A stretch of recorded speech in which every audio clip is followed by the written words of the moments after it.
மெட்ரோபிக் viewers எல்லாருக்கும் வணக்கம். உலக புகழ்பெற்ற அகஸ்திய ஜீவநாடி பாபு சாரை மீட் பண்ண வந்திருக்கோம். ஸோ வாரம் நிறைய ராசி பலன்களும், அதுக்கப்புறம் வந்து நிறைய உலக நிகழ்வுகள் வந்து ஐயா தொடர்ந்து தொகுத்து வழங்கிட்டு இருக்காரு. ஸோ அந்த வகையில இன்னைக்கு நிறைய விஷயங்கள் வந்து ஐயா கிட்ட கேட்க வந்திருக்கோம். ஸோ என்ன மாதிரியான ப்ரெடிக்ஷன்ஸ் வந்து காத்துட்டு இருக்கு, ஸோ அகஸ்தியர் ஐயா என்ன சொல்றாரு அப்படின்றத கேட்டு தெரிஞ்சுக்க போறோம். சார் வணக்கம் சார். வணக்கம். மெட்ரோபிக் எல்லாம் கொரோனா கொரியர்ஸ்ல இன்னைக்கு அகஸ்தியர் நான் சொல்றேன் சார். நீங்க சொல்லக்கூடிய பதிவுகள் ஒவ்வொன்றா நடந்துகிட்டு இருக்கு. ஸோ இப்போ வருகிற இந்த வாரம் வந்து எப்படி இருக்கு போகுது சார்? இந்த வாரம் சண்டை நடத்தலனா ரொம்ப பிரச்சனை. 16ஆம் தேதிக்குள்ளே நிறுத்தணும், இல்லை இந்த வாரமே நிறுத்தணும், நாளைக்கு 20ஆம் தேதிக்குள்ளே மாற்றணும். அப்படி இல்லைனா பெரிய பிரச்சனைகள் ஏற்படுறதுக்கான வாய்ப்புகள் இருக்குது. எண்ணெய் விலை ஏறிடும், அத்தியாவசிய பொருட்கள், அப்புறம் எலக்ட்ரிக்கல், இந்த இதுக்கூடிய கூட்ஸ், இது சம்மந்தப்பட்ட நிறைய பொருட்களோட விலைகள் ஏறதை பார்க்க போகிறோம். மார்க்கெட் பயங்கரமாக விழுந்துடும். நான் ஏற்கனவே சொன்ன ஷேர் மார்க்கெட் பேசலாம், பயங்கரமாக விழுந்துடும்.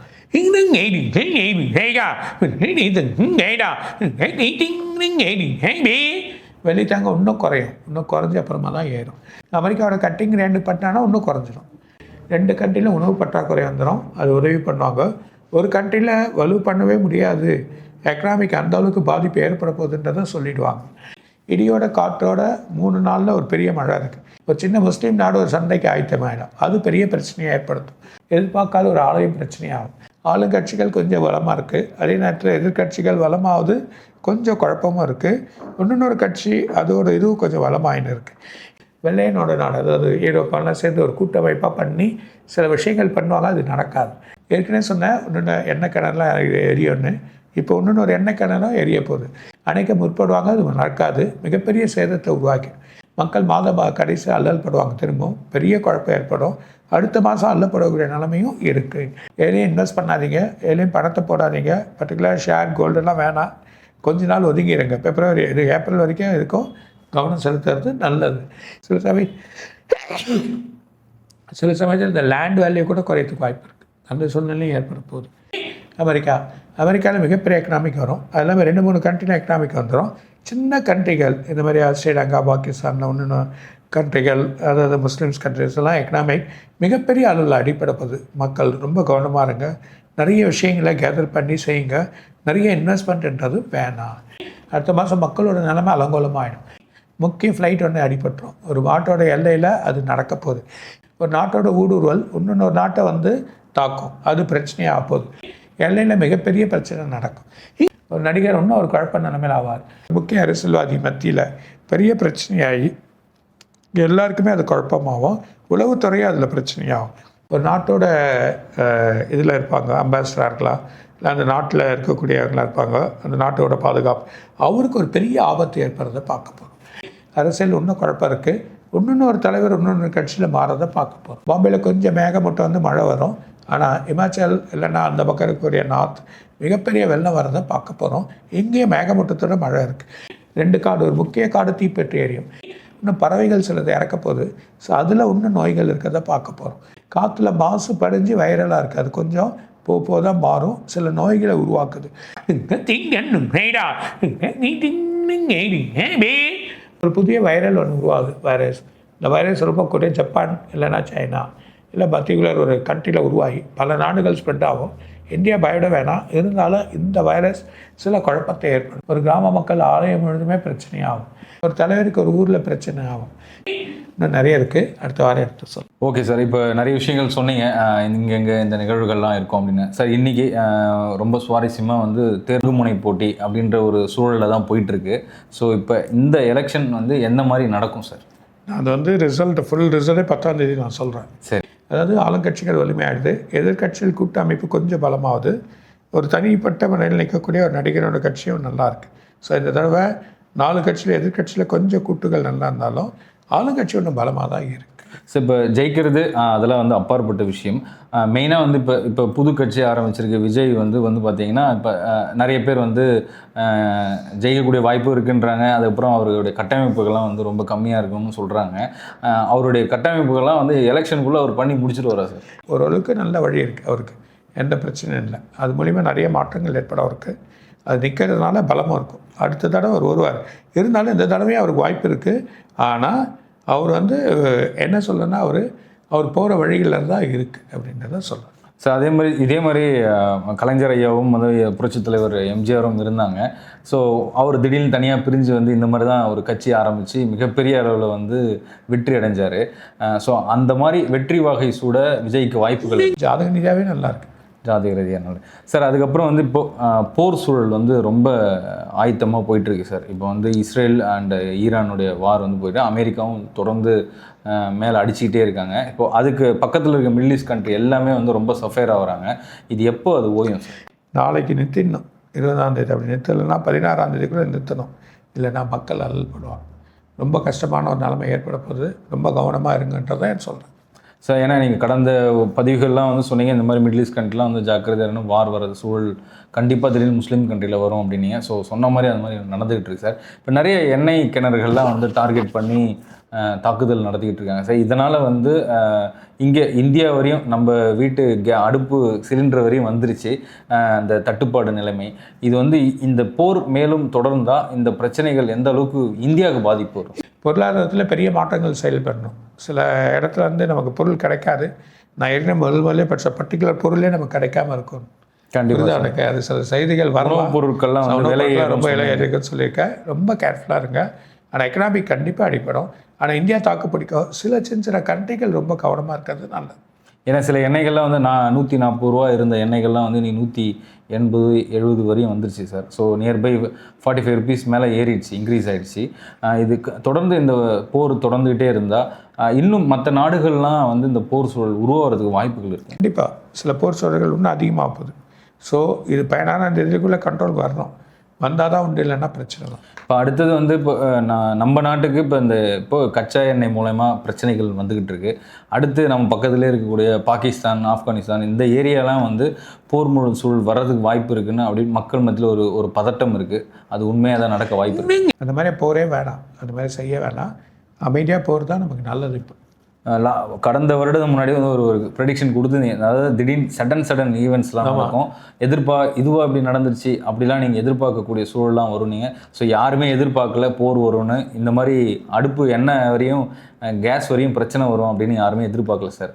இப்போ அடுத்த இந்த வருகிற இந்த 3 மாதத்துக்குள்ளே ஏதாவது பெரிய சம்பவங்கள் காத்துக்கிட்டு இருக்கு. ஏப்ரல் 14ஆம் தேதி அமெரிக்காவோட வளாகம் ஒன்று பற்றிக்கும். அந்த நிலைமை ஏற்பட போகுது பாருங்க. மிகப்பெரிய தொழிலதிபருக்கு உயிருக்கு ஆபத்து வரும். அது நடக்கிறத பார்க்க போகிறோம். Okay sir. அதே மாதிரி இப்போ மற்ற சின்ன சின்ன தீவுகள், இப்போ சிங்கப்பூர், மலேசியா, அதுக்கப்புறம் ஸ்ரீலங்கா இந்த மாதிரி பகுதிகளில் வந்து என்ன மாதிரியான பாதிப்புகள் வாய்ப்பு இருக்குது? இவன் தான் மலேசியா, சிங்கப்பூர் எக்கனாமிக் ப்ராப்ளம் வரும். நிறைய பணங்கள் பிரச்சனை ஏற்பட போது. மக்கள் வேலை பிரச்சனையாகிடும். நிறைய பேருக்கு வேலை போயிடும். இப்போ நிறைய எண்ணெய்கள் இருந்தால் அது ரெடி பண்ணுறதுக்கு ரொம்ப நாள் ஆகும். இப்போ 6 மாதம் 7 மாதம் வேலை இல்லாத ஏற்படும். நிறைய வேலைகள் பிரச்சனை ஆகும். கேர்ஃபுல்லாக இருக்க சொல்லாது. இப்போ நிறைய ஐடி கம்பெனியில் கூட வேலைகள் வந்து நிறைய பல்காக வந்து எம்ப்ளாயிஸ் வந்து கட் பண்ணிகிட்டு இருக்காங்க. ஸோ இந்த மாதிரி ஒரு சூழல் போயிட்டுருக்கு சார். ஒரு பக்கம் போர் போயிட்டுருக்கு, இங்கே எலெக்ஷன் நடக்குது. இந்த மாதிரி ஒரு குழப்பம், ஒரு பதட்டம், இந்த மாதிரி சூழல் நடக்குது சார். இது எவ்வளோ நாளைக்கு இந்த மாதிரி பிரச்சனைகள்லாம் ஏப்ரலுக்குள்ளே நடக்கலன்னா ஜூன் மாதம் வரைக்கும் அது நடக்கும். ஏன்னா சனிப்பெயர்ச்சிக்கு அப்புறம் இந்த மாதிரி ஒரு யுத்தம் இதெல்லாம் நடந்து, நான் தான் சொன்னேன், சனிப்பெயர்ச்சியாக வந்து கடல் மார்க்கம் தான். கடல் மார்க்கத்தில் தான் நடக்குது சண்டை. கண்டிப்பாக கடலில் தான் பிரச்சனை வரும். முதலே சொல்லிட்டாரு, பார்த்துக்கோ.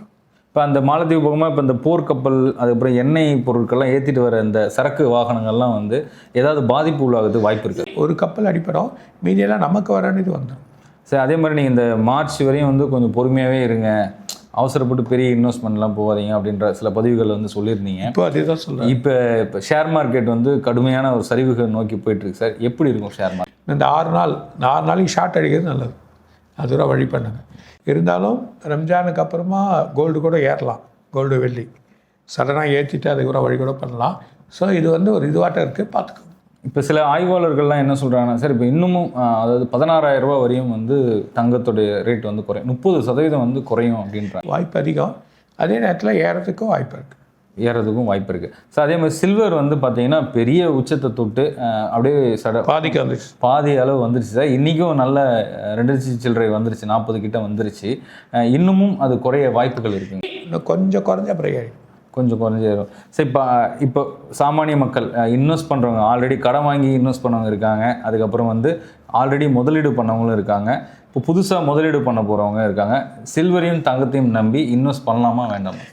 தாராளமாக நம்பி பண்ணலாம். இப்போ இல்லை, ஏப்ரல் மாதம் வரைக்கும் வெயிட் பண்ணி பார்த்து ஏப்ரல் வரையும் வெயிட் பண்ணி அவங்க பண்ணால் நல்ல ஒரு ப்ராஃபிட் கிடைக்கும். ஸோ மறுபடியும் தங்கமும் சில்வரும் ஒரு உச்சநிலை தோணுனா எந்த அளவு வரையும் வரும் சார்?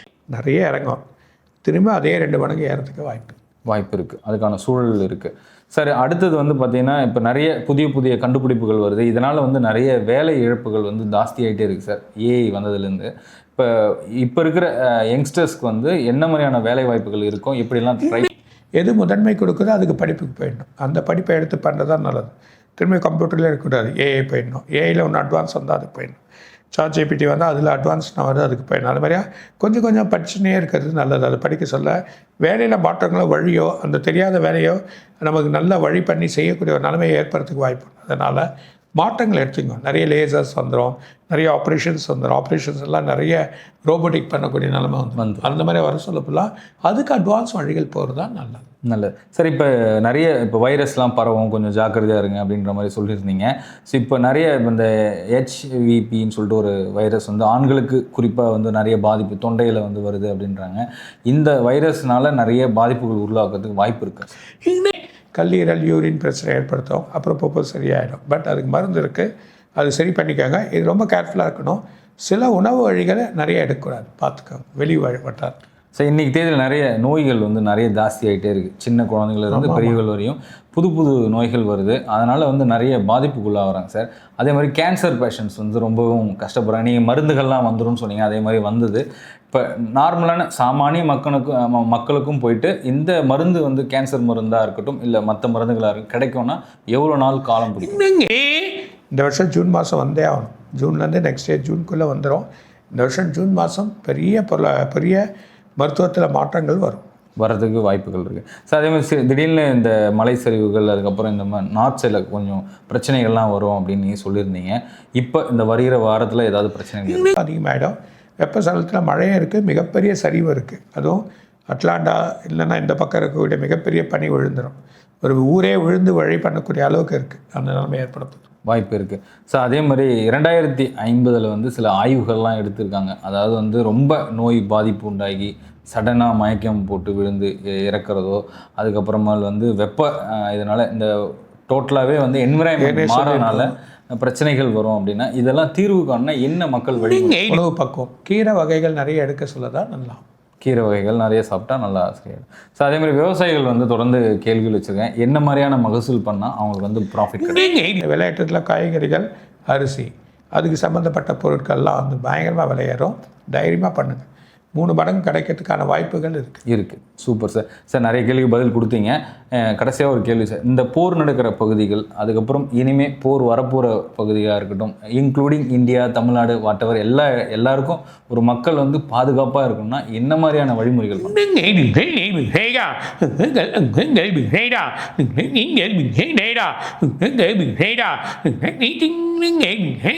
அவங்கவுங்க ப்ரேயர், அவங்கவுங்களுக்கு என்ன தெரியுமா என்னென்ன ப்ரேயர் இருக்குது அதை பண்ணுங்கள். அந்த ப்ரேயர் பண்ணுறது தான் நல்லது. உலக சேமம் அடையணும்னு ஒரு ப்ரேயரும் பண்ணுங்கள், வேண்ட சொல்ல. அதுதான் நல்லது. மக்களை மனித நேயத்தை காப்பாற்றணும், அதுதான் நல்லதுன்னு சொல்லுங்கள். கண்டிப்பாக சார், நிறைய கேள்விக்கு பதில் கொடுத்தீங்க. ஸோ எல்லாம் ஆவலாக வந்து ராசி பலன்களுக்கு வெயிட் பண்ணியிருந்தாங்க. ஸோ நம்ம இந்த மாதம் ஸ்கிப் பண்ணிட்டோம்.